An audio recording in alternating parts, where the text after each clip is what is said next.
Good morning. Welcome to Top of the Morning by Mint, your weekday newscast that brings you five major stories from the world of business. It's Monday, May 12th, 2025. This is Nelson John. Let's get started. In an hour-long briefing yesterday by India's top military commanders across the Army, Navy and Air Force on the scale and intent behind Operation Sindoor, just a day after Pakistan violated its bilateral understanding with India to halt firing, Air Marshal AK Bharti said, quote-unquote, "We struck where it would hurt the most." Now here are the 10 key takeaways for that briefing. Over 100 terrorists killed, including IC-814 hijacker Yusuf Azhar and Pulwama conspirators. 35 to 40 Pakistani army personnel neutralized during precision strikes. 6 key Pakistani air bases were targeted, including Chaklala, Murid and Rahim Yar Khan. Pakistan violated ceasefire hours after agreeing, sending drones in waves. India lost 5 defense personnel in the operation and enemy fire. Pakistan used civilian flights during strikes, a move India called deeply insensitive. Ceasefire was meant for 36 hours and not an extended truce. Pakistan requested ceasefire via hotline, signaling pressure. India hit terror targets. Pakistan hit civilians, including religious sites. IAF downed multiple aircraft but refrained from sharing exact figures. With the LOC hot and diplomacy fragile, the Indian armed forces made one thing clear: any further provocation will meet a decisive response. The Indian stock market hit the brakes last week, snapping its longest winning streak of 2025 as broader tensions with Pakistan rattled investors. A deadly terror attack in Kashmir and India's Operation Sindoor against terror bases triggered a sharp geopolitical escalation, pushing markets into the red.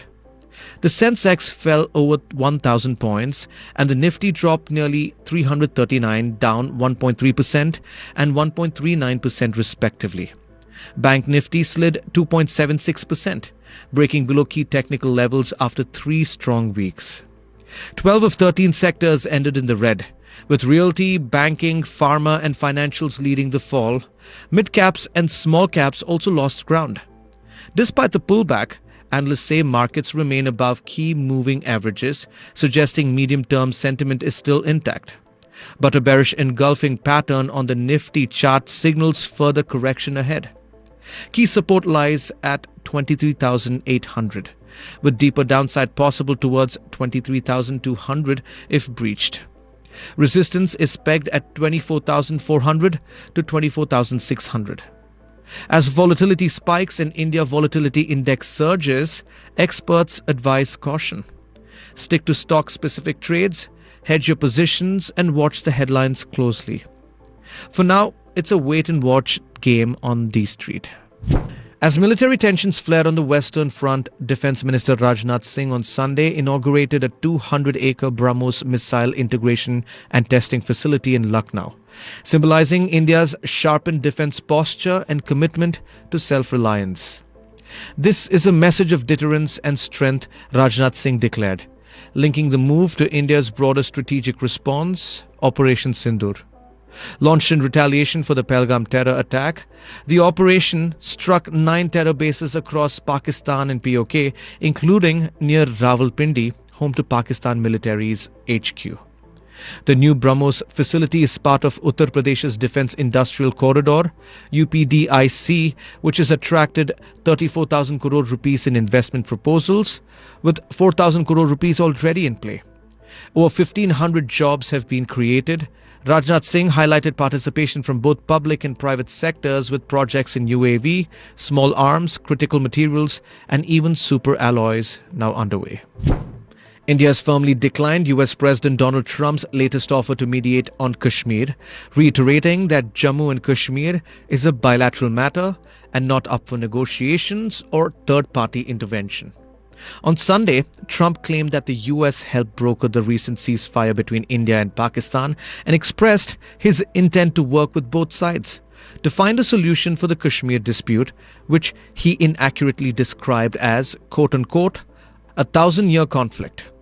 India was quick to respond. Government sources made it clear there will be no mediation and the only issue worth discussing is Pakistan vacating Pakistan-occupied Kashmir (POK).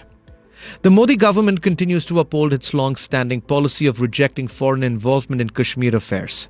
Congress leader Sachin Pilot echoed this sentiment, reminding that Parliament resolved in 1994 to reclaim POK as Indian territory. Pakistan, however, welcomed Trump's comments, reiterating its call for a UN-backed solution and the right to self-determination for Kashmiris. As Trump lauded the ceasefire and hinted at boosting trade with both nations, New Delhi stayed unmoved, signaling that when it comes to Kashmir, India's position remains non-negotiable. As military tensions with Pakistan deepen, India is ramping up its production of critical combat medicines, life-saving drugs needed in wartime emergencies.